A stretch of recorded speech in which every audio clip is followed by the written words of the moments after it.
Hello everybody and welcome back to the channel. Today I really wanted to talk about the myth of security. And by the way, that crunching you hear in the background, that is Gracie enjoying a bone. It's the best way to keep her busy, so I apologize for that because she was really getting after it. But today we're going to talk about this myth of security. And this has come up in several conversations and incidents that have happened here the last couple weeks. And I just really wanted to discuss it because this is something that we all do. We all want security. I mean, who doesn't? You want to be secure. You want to be sure your bills are paid. You want to know you're going to have a future, that you're not going to starve to death or be out on the street. And let me tell you what, when we're talking about retirement, those ideas may sound crazy, but for some people who are living kind of on the edge, they're not crazy ideas. There's a lot of worry and a lot of concern. But one of the things that I have really thought about this week is so many of those concerns are a myth, and they're things we have bought into over time. And so I really want to think about the perspective that you have when you think about your future, or you think about your retirement, or you think about eventually quitting your job if you're still working. All those ideas we have about security. And the truth is, nothing is secure. No one wants to hear that. Y'all, I know. Nobody wants to hear that nothing is secure, and we really don't have a lot of control over our futures, and truthfully, we don't.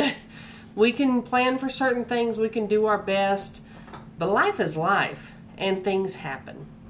Let me give you a few examples. You may be working a great job that you love, and all of a sudden you get laid off. All of a sudden that company gets bought out. All of a sudden that secure future you thought you had isn't there anymore. And the thing is, when something is comfortable and we're used to it, we perceive it to be way more secure than it really is. And so we're kind of lulled into complacency. This is also true. Let's say you're a married couple and you all are planning, you almost have your house paid off. Oh, you're planning to live in that house forever, and you're planning to retire together, la la la. And one of you gets cancer and dies. And then all of a sudden that secure, bright future you had in your mind has completely and utterly changed. I just talked to an old friend of mine here a week or so ago, and we met because she is trying to figure out what to do about getting more income. Her husband unexpectedly died about 4 years ago, and it was exactly that scenario. They had planned to live in the house they were in. They were going to pay it off. Well, they didn't plan as well as she thought they had for one of them to die. They didn't have a lot of retirement. They had current income, but not a lot of retirement set aside. Their life insurance was minimal, which was a huge mistake in retrospect. But hey, didn't think about it at the time because neither of them had ever been sick.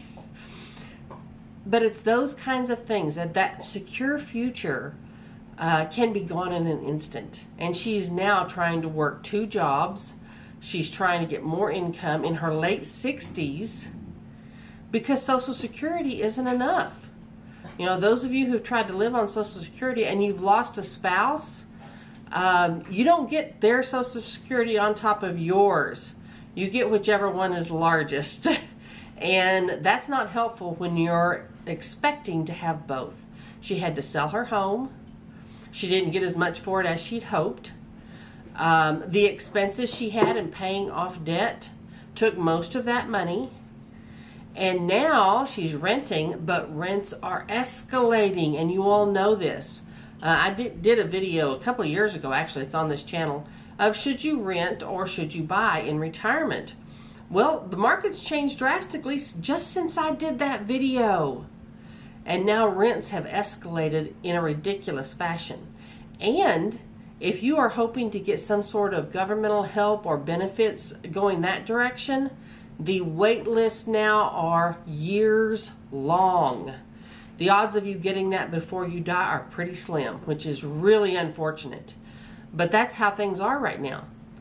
And so there are a lot of people really feeling like everything has become insecure lately. They don't know where they're going to turn.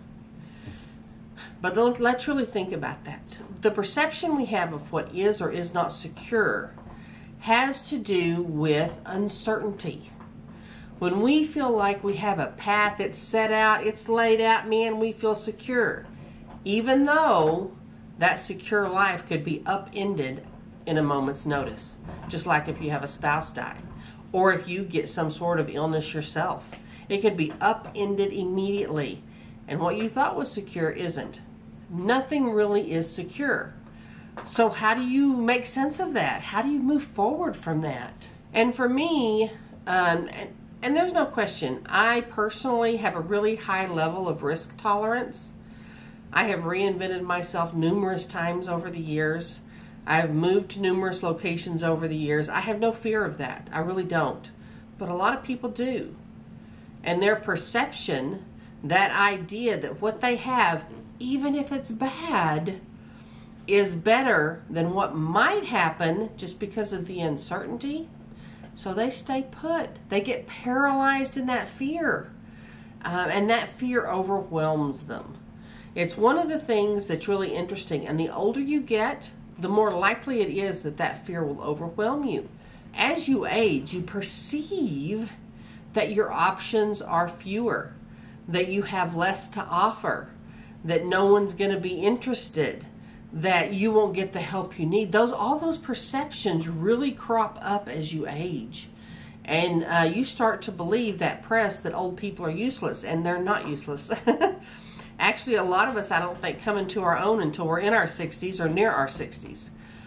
That's when we are really the most productive, the most intelligent, honestly. We've learned so many things over our lives that are invaluable. But still, you have to get past that fear of uncertainty. And one thing I tell people is to immediately seek solutions. When something happens, especially if it's unexpected or you didn't plan for it, or even if you did, maybe it's a long illness and someone dies. Even when it's expected, you need to immediately start talking to people and looking at options. And everyone's first inclination is to not talk to people, to completely withdraw.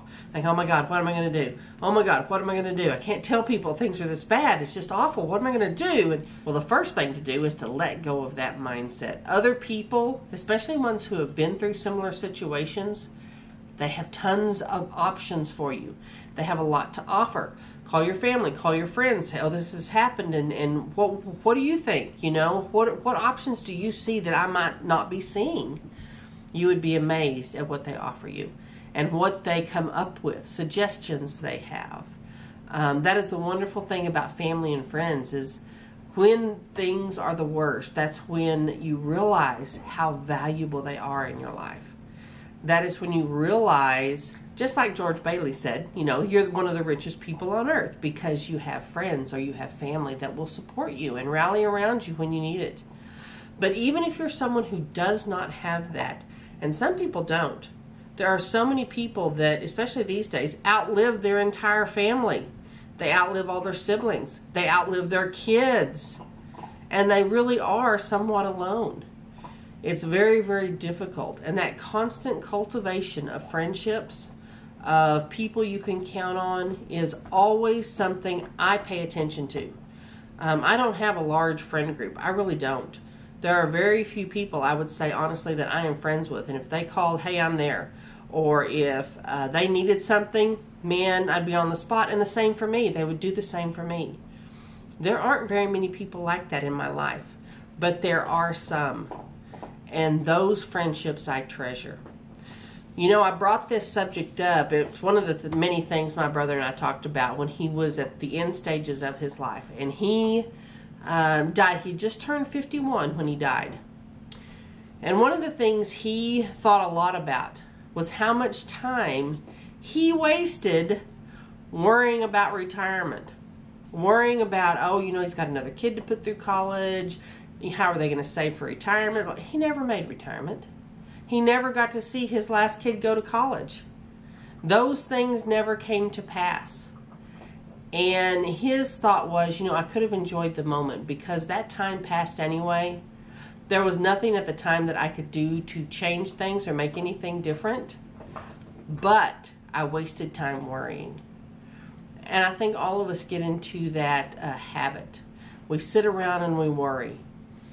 And it's not that these concerns or these worries aren't real. They are. And sometimes you can't help but worry. But for me, and I'm talking specifically about me and what helps me. If this helps you, great. But for me, the best way to get myself out of that mindset is talk to people who might have options. I start cleaning my house immediately. I start doing something active, taking the dog on walks, so my mind can work while I'm doing something active. There is something about that that interrupts that worry loop that we can all get into. And that worry loop is just a spiral downward. And it is easy to do that, to get into that spiral and sit and feel sorry for yourself. And I have really found that the best thing to do is to look at all your options, start working on them immediately, start checking things out. We do not live in a perfect world these days. No one has ever lived in a perfect world. And it's interesting, I think, because of so many people now talk about, oh, the world is so awful, the world, you know, and it's funny because my folks are now in their 80s and they're like, man, they should have lived through the 60s. Oh, wow. You know, and so it's all about perspective. You know, the things we think are terrible or horrible, it's all relative. You know, your parents or grandparents may have thought they weren't a big deal, but to us, they're just devastating. So, you know, really keeping in mind and keeping that perspective that you have to build resilience. You build that resilience by using your network of people, by helping people out and letting them help you. Y'all, one of the things that is great about the people I am friends with, they are all great people. One of the worst things about the people that I am friends with, they rarely accept help from anybody. And I'm the same way. I mean, come on. It is really hard sometimes to let other people help you. But boy, when you do, it is such a joy for them. It is such a joy actually in the long run for you too. So if you have always been one of those people who your whole life said, nope, no, I can do it, I don't need help, while you're just going down the drain, now is the time to allow someone to help you. Allow those people to help you. Accept their offers. Let them have the blessing just of being there for you. We are always in a state of constant change. We always will be, clear up until the day each of us drops dead. We will always be in this state of constant change. And the only way to really embrace that is be willing to step out of that comfort, to be willing to learn new things, to be willing to let people help you. And those are lessons that are hard for us all to learn, especially if we've been very independent our whole lives. But I hope someone out there needed to hear this today, because for some reason or another, I needed to say it. So I hope it helps somebody, and please like, please subscribe, please share these videos with someone you feel it could help. And I appreciate each and every one of you. Till next time.